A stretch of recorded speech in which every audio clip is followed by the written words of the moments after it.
Hey everybody, Mike Norman here. So I want to read some of the comments that I had from my last two videos. I did that video about Mike Bloomberg maybe moving to London to run for mayor.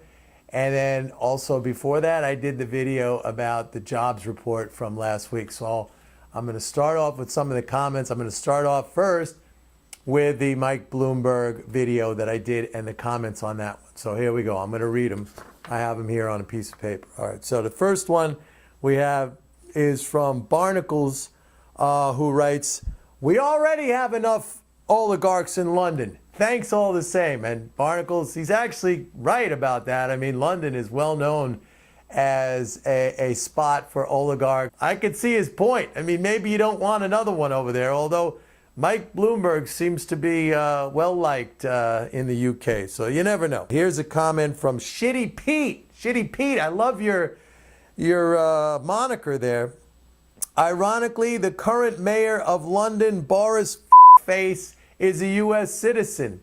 I did not know that. I did not know that. Okay, Boris over there, the current mayor of London, is a U.S. citizen. How ironic, right? And you have Mike Bloomberg, who wants to become a British citizen to eventually, if he does decide to run, he's going to have to be a British citizen. But anyway, in my video, I said that's going to be easy because those citizenships are basically for sale. You buy them. If you have enough money, anywhere you want to go. Anywhere you want to go. You want to go to Canada, you want to go to Britain, you want to go to Australia, you buy them, pretty much. The places where you can't buy them, you probably don't want to go there, okay? Like North Korea. Here's one that Lex de Leonis said, "Can London survive without big-sized sodas?" Now, of course, if you live here in New York City, you know that Mike Bloomberg banned 16-ounce size sugary drinks. So, but I think in London they drink a lot of tea, but no sugar, no sweetened tea, okay? If you're drinking a 16-ounce sweetened tea over there during tea time, that's going to be over. By the way, I think that was challenged here, that law in New York, and I think it was blocked. I think it did not pass. So that's one he didn't get through. All right, now I want to go to the jobs report. The jobs report I spoke about on my video following. Well, I thought there was going to be a big reading on that jobs report. It didn't turn out that way. And hey, you know, I owned it, right? I got it wrong. I screwed up. All right. I mean, I talked a little bit about that. I talked about humility. You know, when you're wrong, it's better to admit it. Anyway, so I'm going to start off with this one with Mr. Zach 888 says, "The Fed has nothing to do with this. The Fed can only help banks in the private sector and corporations. That's why it does that. It's the federal government's refusal and failure of fiscal policies that's hurting the economy. And Mr. Zach, I totally agree with you. Okay, and it's something that I've made that distinction in my videos. I've made that distinction here on the blog. The Fed is a bank. Okay, it can lend. It may not lend directly to people, but it lends to banks. Banks go on to lend, not that of course we know they don't need those reserves to lend, but when it lowers the interest rate, it tries to foster an environment where there is more lending, more credit creation, right? But that's not the same thing as the federal government spending money. When you get a loan, okay, if you're a bank or if you're an individual who gets a loan from a bank, yeah, your checking account has that deposit in it, but you also have a corresponding liability. You have a debt that comes along with it. So your net worth has not increased. You have maybe $1,000 more, $10,000 in your bank account, but you also have a $10,000 debt that you have to pay off. So they cancel each other out. Actually, it does more than cancel each other out because you got to not only pay back the 10 grand, you got to pay back with interest. Okay? So now on the other hand, the federal government, if you're a Social Security recipient, okay, or if you're a vendor to the federal government, or if you're a federal government employee, or anyone who receives a check from the federal government, that raises your net worth, okay? All else being equal. You just got a new asset, a $1,000 check or a $10,000 check or $1 billion check if you're a defense contractor without a corresponding liability. The government has a liability, but it's a liability that it can always meet, because basically, what is the government's liability? All right, it says, it promises to accept that dollar, those dollars, in payment for taxes, okay, for debt that you would owe. That's it. It's a liability it could always meet. So you're absolutely right. It's been the failure of fiscal policy. It's not, the Fed can't do anything. The Fed can't create jobs, okay? So, and the Fed can't spend to build bridges and roads and infrastructure. Congress has to do that. The federal government has to do that. So that's a good point. Now look, there's two others on here. Oh wait, there's one more first. Wait, let me get to these others. But first I want to say something. Now, I've been taking a lot of heat for many years doing these videos. I've been making these videos since 2009, so 6 years.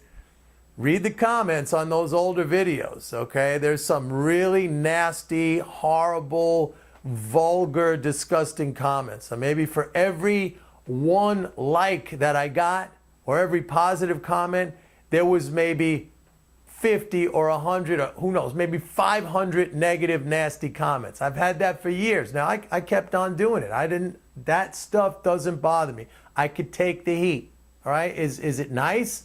No, it's not nice. But you want to know something? I stopped reading those things a long time ago, and they're from crazy people, stupid people, people who are like cult-like, all right? But now I got this the other day. Check it out. This is from Kurt. And Kurt said, Mike, I would like to say that I'm sorry. I always thought that you were an idiot and that Peter Schiff was so right, but Peter hasn't been right on anything in the last 6 years, and everything you were saying back then was the truth. How about that? I have to say, Kurt, thank you very much. Although I just said I don't need to have positive reinforcement to keep doing what I'm doing, I also have to say it feels really nice, and I thank you, Kurt, and I appreciate that. And then there was another one by Don who says, yeah, Kurt is right. Well done, Mike, and keep the truth coming. Well, Don, also thank you to you as well. It's nice. It feels good. Let me tell you, it's gratifying. There's other things I do here that feel gratifying. People send me emails privately thanking me. Now, there's one more I'd like to add here. It's from Benson, who's over in Kenya. And Benson, our condolences go out to you and your fellow countrymen after that brutal and vicious terrorist attack we saw recently. But Benson writes, I'd like to thank you, Mike, and the MMT crowd for making me understand why my country, Kenya, has been enjoying a spectacular boom since 2002, despite worsening budget deficits. So there you have it.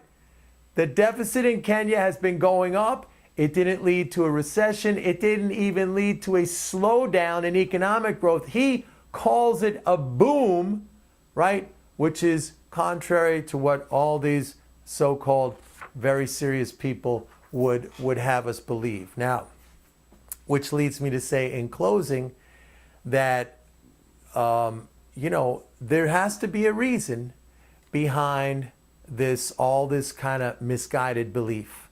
I think for most of the public, they equate the government's finances with their own personal finances. And we know that's an inapplicable analogy. I mean, we don't get to, print our own money. The government does, okay? For the people at the top, some of the elites, I don't think all of them, and I think I know this because in my years at Fox News, I met a lot of these policymakers. I met people in government.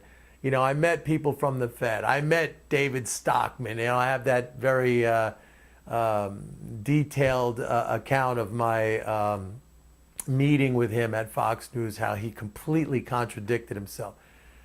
So I think a lot of these people, they really don't understand it, despite the fact that they're at very high levels of policy. On the other hand, there maybe are some out there who are very cynical and just really focused. And by the way, I had that conversation with David Walker, remember? And I have the soundbite. The only person in the world, me, who got David Walker to admit that the Social Security checks are never going to bounce. Meanwhile, he's spearheading, he leads a group that is solely focused on cutting or getting rid of Social Security. They're backed by Pete Peterson, right? But I got him to say, hey, and then I have that whole story about how he said, no, Mike, I never said that. I never said that. Then 2 seconds later, he walks out into the studio and says to Neil Cavuto on air, you know, we're going broke. We're going bankrupt. So blatant hypocrisy, all right?